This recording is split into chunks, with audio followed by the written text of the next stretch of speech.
আসসালামু আলাইকুম সুধী দর্শকবৃন্দ, প্রীতি ও শুভেচ্ছা নিন শুরু হলো জীবনের আলো। আজকে আমরা আলোচনা করব আল কোরআন ও রমজান। এ বিষয়ে আমার সাথে আলোচক দুজন আছেন।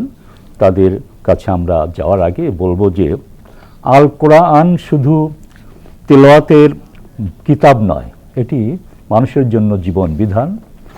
রমজান এটি শুধু একটি মাস নয়, এটি আত্মশুদ্ধির বিদ্যালয়। আর আমরা আলোচনায় জানার চেষ্টা করব কোরআন ও রমজানের সেই গভীর সম্পর্ক যা একজন মানুষের হৃদয়কে বদলে দিতে পারে, পরিবারকে আলোকিত করতে পারে, সমাজকে করতে পারে আরও ঈমান ও তাকওয়ায় পূর্ণ। আসুন আমরা আলোচকবৃন্দের সাথে পরিচিত হই। রয়েছেন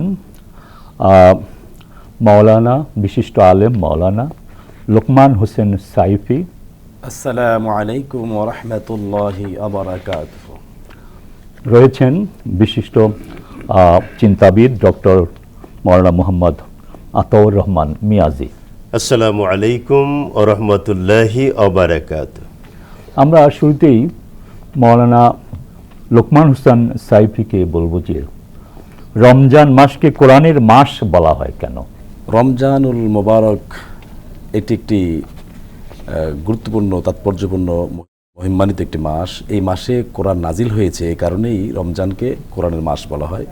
আল্লাহ সুবহানাহু ওয়া তাআলা বলেছেন, শাহরু রমাদানিল্লাযী উনজিলা ফীহিল কোরআন হুদাল লিন-নাস ওয়া বায়্যিনাতিম মিনাল হুদা ওয়াল ফুরকান। এটি এমন একটি মাস যে মাসে আল্লাহ তাআলা কোরআন নাজিল করেছেন। কোরআন নাজিল করার কারণে এই মাসের তাৎপর্য, গুরুত্ব অত্যন্ত বেশি রয়েছে, মর্যাদা বেশি রয়েছে, এবং এটি বিশ্ববাসীর জন্য একটি পথ প্রদর্শক। এই কোরআনের আলো যে আলোকিত হবে, কোরআন যে মানবে, আল্লাহ তাআলা তাকে তার জীবন সুন্দর করে দিবেন। রাসূল সাল্লাল্লাহু আলাইহি ওয়াসাল্লামের সুন্নাত মোতাবেক যে কোরআনকে মানবে, আল্লাহ সুবহানাহু ওয়া তাআলা বলেছেন, যেমন তহা মা আনজালনা আলাইকাল কোরআনা লিতাশকা, নবী হে তহা, নবী হে এই কোরআন আপনাকে ক্লেশ দেওয়ার জন্য অবতীর্ণ হয়নি। এই কোরআন নাজিল হয়েছে আপনার এবং গোটা পৃথিবীর মানুষের ভাগ্যকে সুপ্রসন্ন করে দেওয়ার জন্যে।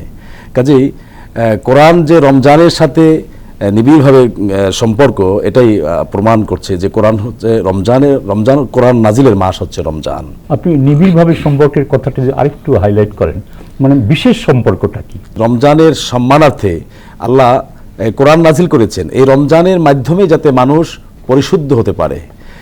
একটি পরিশুদ্ধের মাস। রমজ শব্দের অর্থই হচ্ছে আপনার জ্বালিয়ে দেওয়া, পুড়িয়ে দেওয়া, ভস্মীভূত করা। অর্থাৎ এই রমজান মাসে বান্দার অর্থাৎ যত পাপ পঙ্কিলতা আছে এগুলোকে ঝালিয়ে পুড়িয়ে তাকে পরিশুদ্ধ করে। আর এই কারণে এই সুযোগটা আছে বিদায় এই মাসেই আল্লাহ নাজিল করেছেন। এবং নবী করিম সাল্লাল্লাহু আলাইহি ওয়াসাল্লামের কাছে শুরুতেই হেরা গুহায় যে প্রথম নাজিল হলো এই কোরআন কারীম কেতাবুল বেদুল ওহিতে, ওহি নাজিলের প্রারম্ভিকায় যে বিষয়টি আমরা দেখতে পাই, সেখানে দেখা যায় যে রাসূল সাল্লাল্লাহু আলাইহি ওয়াসাল্লামের কাছে শুরুতেই রমজান মাসেই নাজিল হয়েছে। এবং এই নাজিলের আমরা গোটা কোরআন শরীফ একদিনে এক রাত্রে নাজিল হয়েছে, এক রাত্রে। আর সেটা হচ্ছে লাইলাতুল কদর। ইন্না আনজালনাহু ফি লাইলাতিল কদর, নিশ্চয় আমি উহার কদর রাত্রিতে নাজিল করেছি।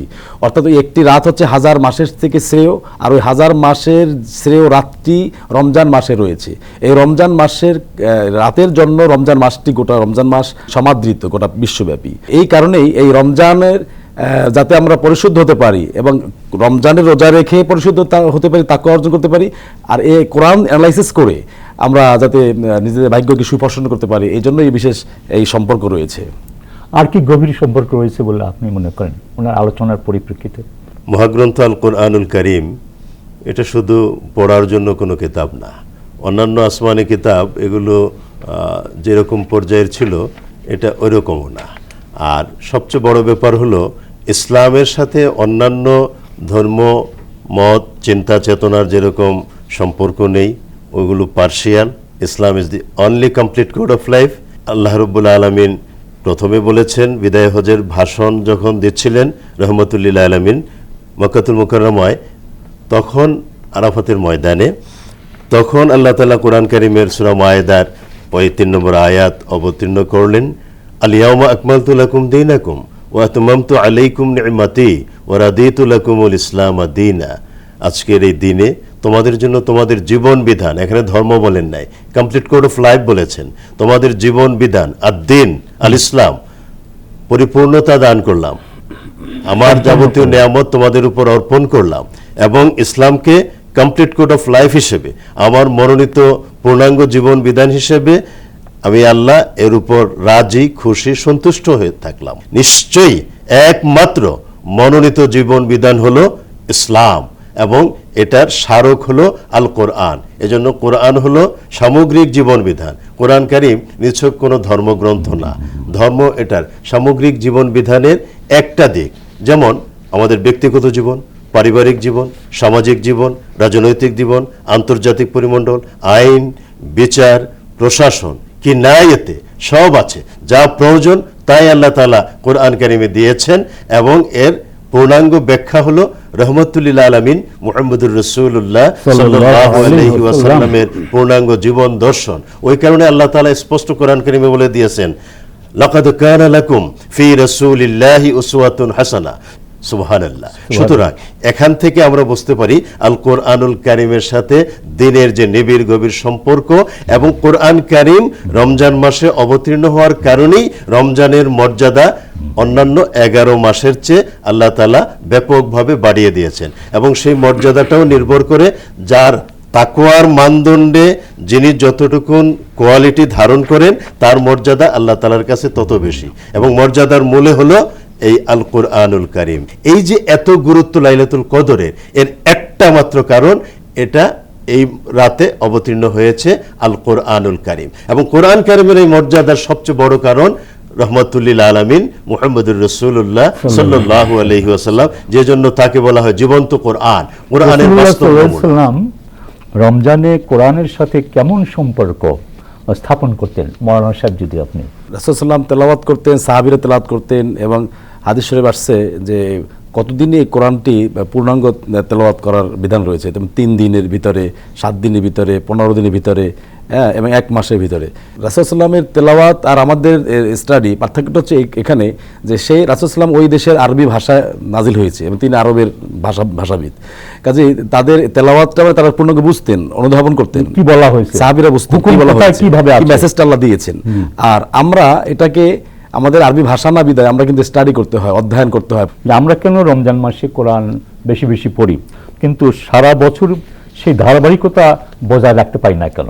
রমজান মাস যখন আগমন করে তখন আল্লাহ রহমতের দরজাগুলো খুলে দেন, বেহেশতের দরজাগুলো খুলে দেন, শয়তানকে শৃঙ্খলাবদ্ধ করা হয়, জাহান্নামের দরজাগুলো বন্ধ করা হয়। তো শয়তান আমাদের, এটা ভালো কাজ, কোরআন তেলাওয়াত করা, অধ্যয়ন করা একটি খুব ভালো কাজ। যে কোনো ব্যক্তি যদি একটি হরফ উচ্চারণ করে বা তেলাওয়াত করে তাহলে এই বিনিময়ে 10 নেকি দেওয়া হয়, এটা সহিহ হাদিসের ভাষ্য মতে মিনিমাম 10। কিন্তু রমজান মাসে এর অনেক গুণ বাড়িয়ে দেওয়া হয়, বর্ধিত করে দেওয়া হয়, মানে 70 থেকে 700 পর্যন্ত। তাহলে এখন এই কারণে এই সাওয়াবের আধিক্যতা অর্জনের লক্ষ্যে মানুষের ভিতরে একটি কোরআন তেলাওয়াতের প্রবণতা আমরা বেশি লক্ষ্য করি। 2 খতম, 3 খতম, 4 খতম, 5 খতম, 10 খতম দেয়, কিন্তু বিষয়টা হচ্ছে আপনি অনেক সাওয়াবের লক্ষ্যে আপনি এটা করলেন, কিন্তু জান্নাতে যাওয়ার জন্য যে পরিমাণটা দরকার ছিল সেটা আপনি অ্যাচিভ করলেন না। আমি এই যে তেলাওয়াত করছি, 10 খতম তেলাওয়াত করেছি, অনেক সাওয়াব অর্জন হয়েছে, অনেক হেভি, আমি নিজেকে খুশি, কিন্তু বাট জান্নাতে যাওয়ার জন্য যে পরিমাণটা দরকার ছিল সেটার সাথে নগণ্য খুবই। এখন আমাদের এটা কেন বেশি পড়বো, আমরা কেন এটার সাথে সম্পর্ক বেশি রাখবো? কারণ হচ্ছে একটাই, সেটা হচ্ছে এই কোরআনের ভিতরে আল্লাহ তাআলা বলেছেন, মা ফাররাতনা ফিল কিতাবি মিন শাই, আমি এমন কোনো কিছু বাদ রাখি নাই যা মানুষের জন্য প্রয়োজন অথচ আল্লাহ তা নাজিল করেন নাই। রাসূল সাল্লাল্লাহু আলাইহি ওয়াসাল্লাম বলেছেন, যে কোরআনকে মানবে আল্লাহ তার সম্মানিত করবেন, যে কোরআন মানবে না, কোরআন পড়বে না, আল্লাহ তাকে অপদস্থ করবেন, লাঞ্ছিত করবেন। জীবন পরিচালনার জন্য সংবিধান, এই বিষয়টি আপনি কি একটু হাইলাইট করবেন? আল্লাহ সুবহানাহু ওয়া তাআলা গোটা বিশ্ববাসীকে ইয়া আইয়ুহান নাস, হে মানব মণ্ডলী, এই কথা সম্বোধন করে 19টা জায়গায় 19টা ডাক দিয়েছেন। প্রথম যে ডাকটা দিয়েছেন আল্লাহ তাআলা কোরআনে বলছেন সূরা বাকারায়, ইয়া আইয়ুহান নাসু আবুদু রাব্বাকুমুল্লাযী খালাকাকুম ওয়াল্লাযীনা মিন ক্বাবলিকুম লাআল্লাকুম তাত্তাকুন الذي جعل لكم الأرض فراشا والسماء بناء وأنزل من السماء ماء فأخرج به من الثمرات رزقا لكم فلا تجعلوا لله أندادا وأنتم تعلمون।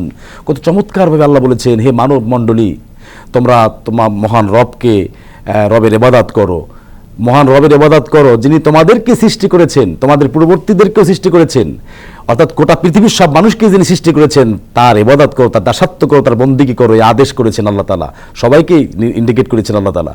এরপরে বলেছেন যিনি তোমাদের জন্য এই পৃথিবীটাকে বিছানার মতো বানিয়েছেন, যিনি আকাশটাকে ছাদের মতো মানে চাদোয়ার মতো বানিয়েছেন, বৃষ্টি নাজিল করে সেই শুকনো ঠনঠনে মৃত জমিনকে তিনি কর্তমুক্ত করে জীবিত করে সেখানে নানান ধরনের ফলমূল উদ্গত করার জন্য, ফলমূল তৈরি করার জন্য সে সুব্যবস্থা আল্লাহ করে দিয়েছেন। সুবহানাল্লাহ। কাজেই তোমরা ফালা তাজআলু লিল্লাহি আনদাদা, আল্লাহর সাথে তোমরা শিরিক করো না, অংশীবাদ সাব্যস্ত করো না, তাকে তার সাথে কোনো ব্যাপারে শেয়ার করো না।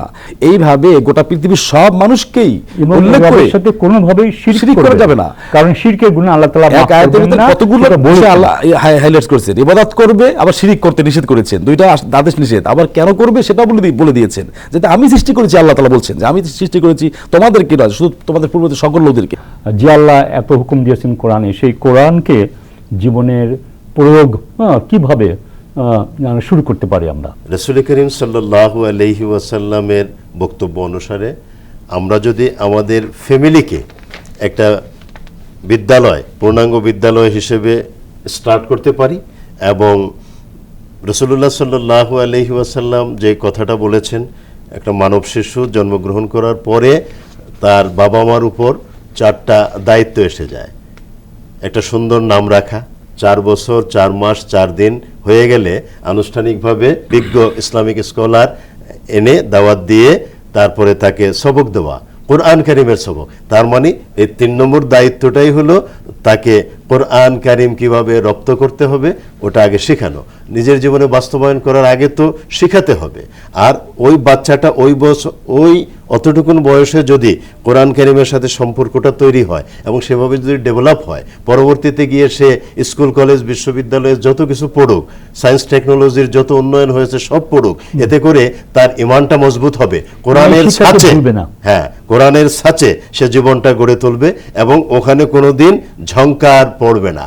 কোরআন তাকে এমনভাবে গড়ে তুলবে এবং এই কোরআন তার জীবনে অন্য শিক্ষা ব্যবস্থা থেকে ভুল ভ্রান্তি যতই আসুক ওইগুলো থেকে কোরআন তাকে মুক্ত রাখবে। কোরআনের ছাঁচে গড়া ব্যক্তি কোনোদিনও এই বস্তা পচা নোংরা বাসি ওই মেসেজকে মেনে নিতে পারে না। মানুষ বানর থেকে আসতে পারে না, মানুষের জন্ম মানুষ থেকে, বরং মানুষের অন্যায় অপকর্মের কারণে আল্লাহ তাআলা ওদের কিছু অংশকে বানরে পরিণত করে দিয়েছেন। হযরত মূসা আলাইহিস সালামের উম্মতের কয়েকজনকে বানর বানিয়ে দিয়েছেন, হযরত ঈসা আলাইহিস সালামের উম্মতের কয়েকজনকে বানর বানিয়ে দিয়েছেন। সুতরাং মানুষ থেকে বানর ওদের কৃতকর্মের ওই অপরাধ যখন সীমা লঙ্ঘন করে ওই কারণে, কিন্তু বানর থেকে মানুষ না। আর এটা বুঝতে পারবে তখনই কোরআনের ওই মেধা, প্রজ্ঞা, জ্ঞান তার জীবনে যখন জেনে জেনে বাস্তবায়ন করতে পারবে, তখন ওই বস্তা পচা বিষয়গুলো থেকে তিনি মুক্ত থাকতে আমাদের পারবেন। মুখ্য উদ্দেশ্য এই যে প্রজন্ম, বর্তমান প্রযুক্তির যুগে এই প্রজন্মকে কোরআনের সাথে সম্পর্ক করার কার্যকর পদ্ধতি কি হতে পারে? নবী সাল্লাল্লাহু পড়তে বলেছেন, এই কথা কেন নাজিল করলেন? কোরআন শরীফ খুলে তো আমরা দেখি সূরা ফাতিহা, সেটা তো আগে নাজিল হলো না, সূরা বাকারা নাজিল হলো না, ইমরান নাজিল হলো না, নিসা নাজিল হলো না, মায়েদা আনফাল নাজিল হলো না। তাহলে এটা শুরুতেই 30 পারার আলাকের সেই প্রথম 5 আয়াত কেন নাজিল করলেন? 5 আয়াতের শুরুটাই ছিল ইকরা বিসমি রাব্বিকাল্লাযী খলাক। আলোচনার পরিপ্রেক্ষিতে আপনি যদি সংক্ষেপে কিছু বলতে চান, তুলে ধরতে চান। রাসূল করিম সাল্লাল্লাহু আলাইহি ওয়াসাল্লামের জীবন আদর্শকে যদি তারা কোরআন কারীমের মাধ্যমে বুঝতে পারে, তাহলে এরা আর আমাদের মুরিদ হবে না, এরা এদের গতিতে চলবে। কারণ কোরআন কারো মুরিদ হতে শেখায় না, কোরআন নিজস্ব গতিতে চলে। গোটা পৃথিবীতে কোরআনের আইন যখন প্রতিষ্ঠিত হয়ে যাবে, কোরআনের আলো যখন জ্বলবে, তখন ওরা এটা পছন্দ করবে না। আল্লাহ তাআলা স্পষ্ট কোরআন কারীমে সূরা আস-সাফের ভিতরে বলেই দিয়েছেন, হুয়াল্লাযী আরসালা রাসূলাহু বিল হুদা ওয়া দীনিল হক লিইয়ুযহিরাহু আলাদ দীনি কুল্লিহি ওয়ালাউ কারিহাল মুশরিকুন ইউরিদুনা লিইউতফিউ নূরাল্লাহি বিআফওয়াহিহিম ওয়াল্লাহু মুতিম্মু নূরিহি ওয়ালাউ কারিহাল কাফিরুন। দুইটা আয়াতে প্রথমটা আল্লাহ বলেছেন মুশরিকদের সম্পর্কে, আল্লাহ বলেছেন তিনি সেই মহান আল্লাহ যিনি তার প্রিয়তম রাসূল সাল্লাল্লাহু আলাইহি ওয়াসাল্লামকে দ্বীনে হক এবং আল কোরআনুল কারীম সহ এই পৃথিবীতে পাঠিয়েছেন। অন্যান্য মানুষের গড়া তন্ত্র মন্ত্র, ইজম, ডগমা, ওইগুলোর উপর ইসলামকে বিজয়ী করার উদ্দেশ্যে, যদিও মুশরিকরা তা পছন্দ করবে না। এরপরে এই আয়াতে আল্লাহ বলে দিয়েছেন, আল্লাহ চান বিশ্বময় কোরআনের আলোকে প্রজ্বলিত করতে, কিন্তু ওরা চায় এক ফুৎকারে নিভিয়ে দিতে। কিন্তু ওরা যা চায় তা হবে না। আল্লাহ যা চান সেটাই চূড়ান্ত, এবং আল্লাহ তাআলা গোটা পৃথিবীতে কোরআনের নূরকে প্রজ্বলিত করবেন, যদিও কাফিররা ওটা পছন্দ করে না। ওরা চায় না আল্লাহর জমিনে আল্লাহর বিধান প্রতিষ্ঠিত হোক, কিন্তু আল্লাহ তাআলা স্পষ্ট বলে দিয়েছেন, ওয়াকাতিলুহুম হাত্তা লা তাকুনা ফিতনাতুম ওয়া ইয়াকুনা দ্বীনু কুল্লুহু লিল্লাহ। ইয়া রাসূলুল্লাহ, ইয়া হাবিবাল্লাহ, গোটা পৃথিবীতে আল্লাহর বিধানকে প্রতিষ্ঠিত করার জন্য এবং ফিতনা ফাসাদ সমূলে ধ্বংস করার জন্য কোরআন কারীম আল্লাহ দিয়েছেন, এবং কোরআনের বিধান প্রতিষ্ঠিত হলে ফিতনা নির্মূল হয়ে যাবে, ফাসাদ নির্মূল হয়ে যাবে, সন্ত্রাসী কর্মকাণ্ডের কোনো অস্তিত্ব থাকবে না, গোটা পৃথিবী শান্তিতে ভরপুর হয়ে যাবে। আপনাদেরকে অনেক ধন্যবাদ। রমজান শেষে কোরআন যদি আমাদের সঙ্গী সাথী না হয়, তবে বুঝতে হবে আমরা শুধু সময় কাটিয়েছি, পরিবর্তন আনতে পারিনি। আসুন আমরা এমন রমজান কাটাই যাতে কোরআন আমাদের চোখে শুধু অক্ষর না হয়ে হৃদয়ে নূর হয়ে জ্বলে ওঠে, এবং আমাদের চরিত্রে, পরিবারে ও সমাজে তা প্রতিফলিত হয়। আপনারা ভালো থাকুন। আল্লাহ হাফিজ।